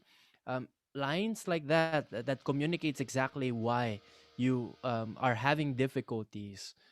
Is something that teachers, despite being structured and strict, you'd be surprised at times when you really open up the vulnerabilities you're currently experiencing with honesty and of course with truthfulness. They would actually be compassionate in how they address this because they themselves are going through the pandemic. So they might be more empathetic in how they arrange that. So don't be afraid actually to strike a conversation with them. Siguro if I might add, no, I think I also look at it from a bigger context, no, because a lot of studies also show that the teacher behavior is also driven by the students. So kanina yung talk ko is about how the teachers transmit their well-being to their students. But actually, the opposite is also true, no? If the students are misbehaving, if the students are noisy, there's disorder, it actually affects the teacher. So this is a very a reciprocal cycle. So maybe I would also ask, what is the class like, no? That makes or forces the teacher to be strict, and what is the school environment like that makes it induces this type of behavior. So these are complicated issues that maybe we can also benefit from looking at it from a broader perspective. But I think in terms of just from the students' perspective, I think if students are suffering from mental health issues, definitely start a conversation. If you don't feel comfortable talking to your teacher, maybe talk to your guidance counselor, no, or talk to your parents about it. Because having someone to talk to is a very very important important piece of advice, because we need someone, we need to be heard. No? That's a fundamental human need, the need to be, the need to be heard. Thank you. All right. Thank you so much for those answers. Let me proceed to the next. We have another question from an anonymous attendee. I would like to ask about the scope of study when it comes to nutritional psychiatry. It is mentioned before that this field just recently emerged. How does this field differ from other fields and its contributions to assessing human behavior and motivation? Thank you for that question. This is something I'm very also very interested about. I'm not a researcher in nutritional psychiatry, although I've read studies on this. One of the so nutritional psychiatry is at the intersection between traditional psychiatry, which is di ba when we talk about psychiatry, it's about giving antidepressants, insomnia medicine, etc. And then when we talk about nutrition, UST has a department, a nutrition, BS Nutrition Science. We talk about being healthy, we talk about calculating the calories, etc.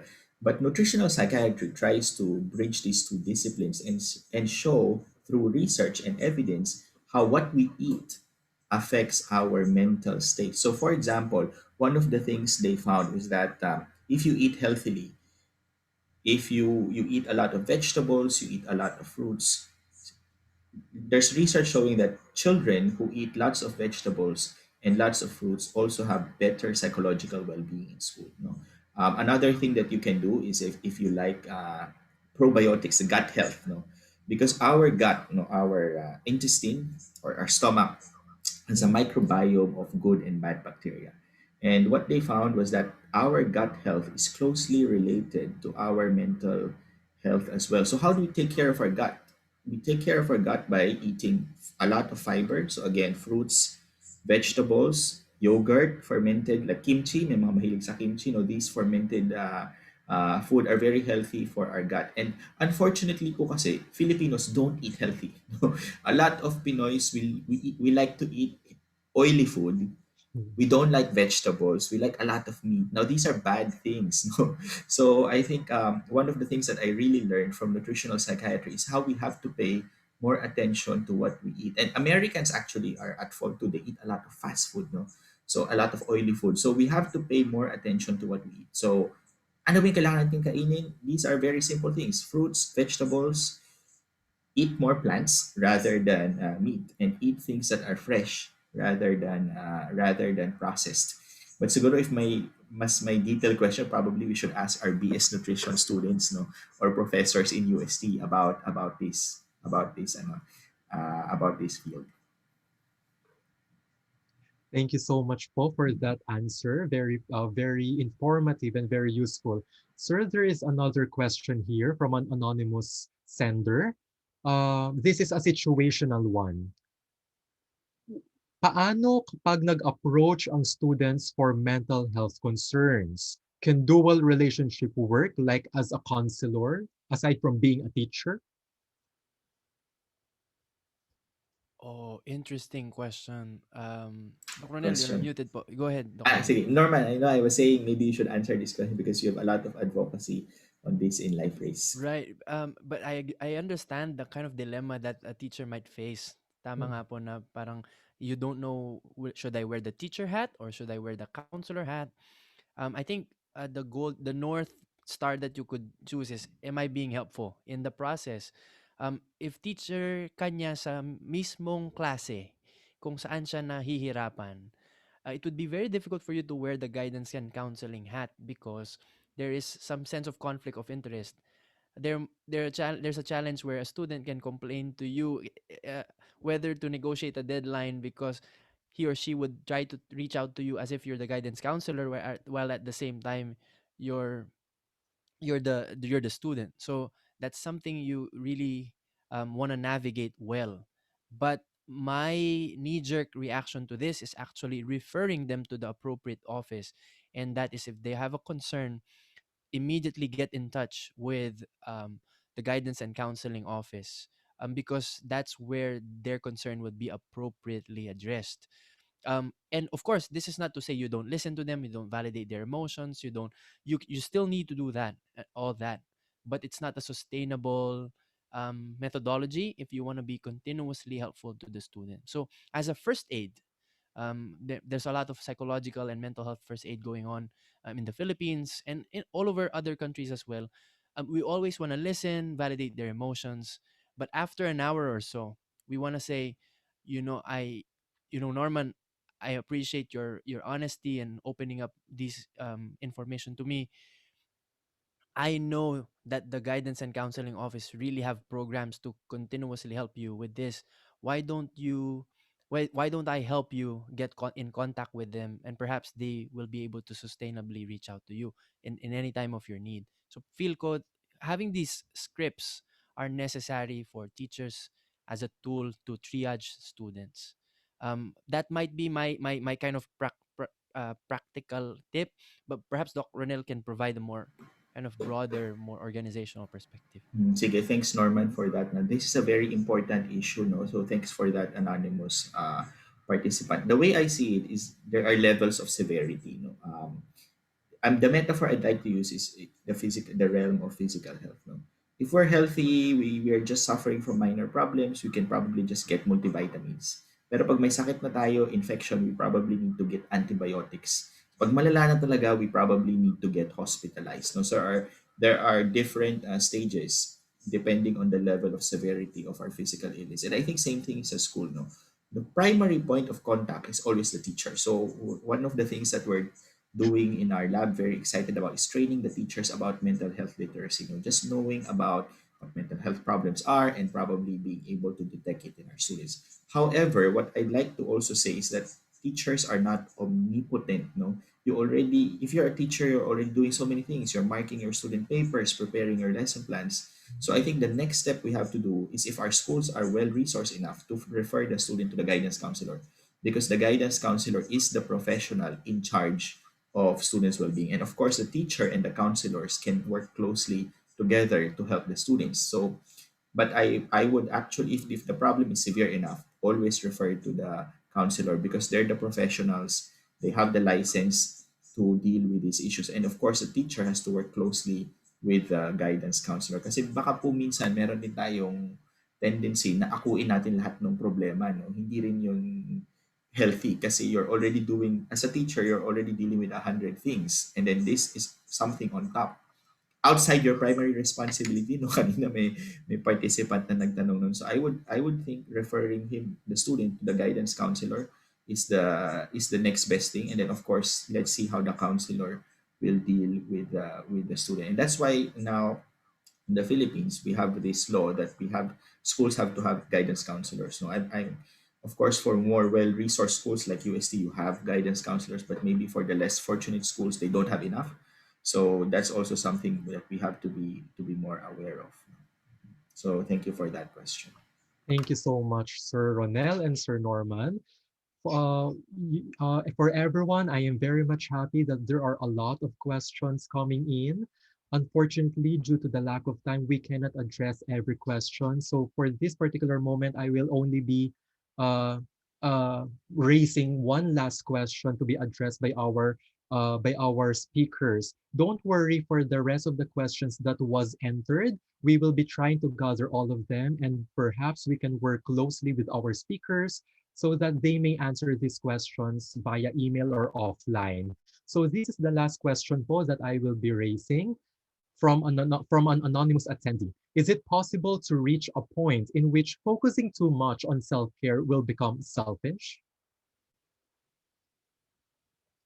Good question. And Norman, maybe you can do the first pass at this. I thank you, Doc Ronel. Good question. Mindful. The mere fact you're asking this question already provides a sense of safety net na parang aware ka. So there's a sense of awareness when are you touching on self-care, and when are you starting to become selfish. I think self-care is something that you do after you be of service to other people around you. That might be your job, that might be you being a mother or a father, that might be you being a good brother or a sister. And then self-care comes in. And Mm-mm. if it's the opposite, like you put yourself first, and then whatever's left, yung latak na lang yung ibibigay mo sa the people around you. Doc Ronel King mentioned about social well-being just now, and that's how we have a well-being that's interconnected with other people. That's when I think there is a line that is being crossed. Pagka po we now just give what's left to others. I think we have a life. We are who we are through others, and then of course we want to be recharging as well. So sleep, that's self care. Taking a bath, that's self care. But if you can just have 1 hour of being in a bathtub for every day, that's when you get to that threshold where it's becoming more selfish than that is selfless. But the mere fact you're asking this, it's already you know that you have an idea. Uh, Yun po ang aking bahagi. But Doc Ronel. Thanks for that question. Ano? So I think the juxtaposition, the contrast is between self-care siguro and other care, no? Caring for others. My take on this, I think it's a false dichotomy. I don't think these are two competing poles. No? Because I think when we take care of ourselves, we are more able to take care of others and vice versa as well. But I think in the Philippine culture, no, meron tayong minsan martyr complex, yung halimbawa yung ate or kuya na inaako lahat ng problema ng pamilya. Parang feel ko baka ito yung dito nanggagaling yung dito nanggagaling yung question na to, no. And I think one of the things that I'd like to in healthy psychological development, boundaries are important. You know, there always has to be even if you're a couple, one of the things that research has, so even for couples, as a couple, you have a journey together. The husband, the wife, the boyfriend, but each person, the husband himself has his own journey, and the wife also has her own journey. Same thing as a family, no? As a family, you have your journey together as siblings, parents, but each person also has his or her own journey. And I think probably this is one thing that sa Filipinos we're very social we're very social culture, but I think a healthy sense of boundary is also very very important for our own psychological development. So I would think that we have to take care of ourselves as a prerequisite actually for being able to take care of others, and at the same time, as much as we want to help everyone around us, we also have to have a healthy sense of boundaries because we cannot actually do everything. No? We're not the Messiah, we're not God. So I think there also has to be a healthy dose of humility at how much we can actually help others, and also how much we should be taking care of ourselves. And this is a very difficult question, you know. So again, I'd like to go back to my initial point about the values. Now, what are your values, and let your values guide you about how you should deal with these intricacies of life. So thank you very much for that question. Thank you very much once again to our dear speakers. All of your answers are very fruitful and very productive. Now, may we call on Professor Maria Claudette A. Agnes, PhD, Assistant Dean of the College of Science, to deliver her closing remarks, to be followed by the University of Santo Tomas hymn. Good afternoon, everyone. Dr. Ray Don Papa, the Dean of the College of Science, Dr. Ryan Cayubit, the Chair of the Psychology Department, my dear colleagues from the Department of Psychology, and to all the students, good afternoon to everyone. It is my pleasure to share with you all my few words as we close our department webinar on the well-being in schools, where insights from positive psychology and education was discussed by Dr. Ronil King from the University of Macau and Mr. Norman Mendoza from the Education University of Hong Kong. In this regard, I would like to thank our speakers for accepting the invitation of the Department of Psychology. Before I met Runel sometime 2013 at the University of Hong Kong. Yes, ma'am. Yes. Yes, and Ronel, I was with him and he showed me his laboratory. And I'm very glad, Ronel. Actually, there was an invitation before, but I think our time didn't meet. But because of this pandemic, thank you so much. You know, I was listening to your talk, and it was indeed an enlightening talk to everyone. No, especially during this ordinary, extraordinary times. To our students, to our faculty members, especially that our mental health and well-being must be our priority at this point in time of our life. And I was listening to you a while ago that uh, the well-being of faculty members have an impact, to our students. So with the students' well-being had an impact to our teachers, to the professors, and it has something to do as well with the well-being at home that they got from their parents. And thank you so much. And as mentioned by our speakers, self-care or the life balance at this point is also important, no? And it's really very easy to tell others, you take care of yourself, take care of your mental health. But the question is how. That's why they discussed it, no, a while ago. And it's really enlightening on our part that the self-care will of everyone must be used, no, must be implemented. And they discussed the physical, the emotional well-being, the social, and there's an impact to everyone. No, thank you, Ronel, for that. No, because the others, they were just thinking about well-being, but they cannot understand what is the difference between the psychological well-being, the social well-being, and the emotional well-being. No, it was discussed properly. Thank you so much. And because of this pandemic, there are numerous changes and even radical changes, if I may say, have been implemented during this current situation. No? And it has, again, an effect to everyone. The others before, they are not used with this online classes, but we have to adapt the new normal. That's why, as mentioned by our speaker, we have to take care of ourselves so that we can as well extend our professional, personal, psychological, social, spiritual care for others. No? And I hope that the people here who listened to that enlightening and very comprehensive talk of our speakers must apply all of this at this point in time of our lives. No, I would like to take this opportunity again to thank you all for attending this webinar. I know it's overwhelming to work during the pandemic, but this is already our new normal. Good luck and stay safe. Once again, good afternoon to everyone. Thank you.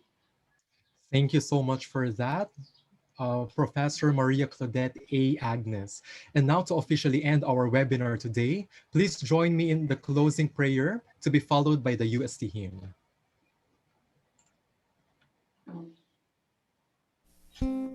Heavenly Father, as we come to the end of our time together, we thank you for what has been accomplished here today. May the matters discussed serve as a catalyst to move us forward and cause us to advance and see growth in all areas of our lives. May we live here recognizing you are the God of all wisdom and you are willing to lead us forward. This we pray in the name of the Lord Jesus Christ. Amen.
Once again, I'm Jade Quambot from the Department of Psychology. Thank you, everyone, and may we all have a wonderful afternoon.